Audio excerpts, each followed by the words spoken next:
বুকের ব্যথা বুকে থাক, শুধু দোয়া করি এমন ব্যথা আর কেউ না পাক। কখনো কখনো নিজের জীবনে কিছু যন্ত্রণা এমন হয় যা মুখে বলানো যায় না, চোখেও দেখানো যায় না, শুধু অন্তরে গভীরে চাপা পড়ে থাকে। হাসির আড়ালে লুকিয়ে থাকে কিছু কান্না, কিছু ভাঙ্গা স্বপ্ন, আর কিছু অপূর্ণ চাওয়া, আর অজস্র কিছু না বলা কথা।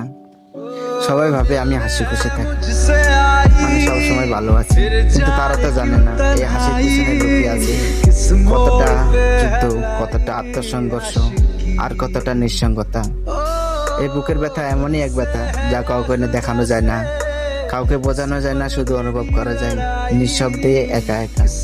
তবুও চাই না আমার এই অনুভব কেউ করুক।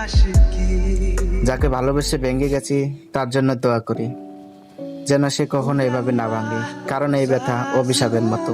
खुद से ही नाराज हूँ मैं, सीने में जो कहीं पे दबी है ऐसी कोई आवाज हूँ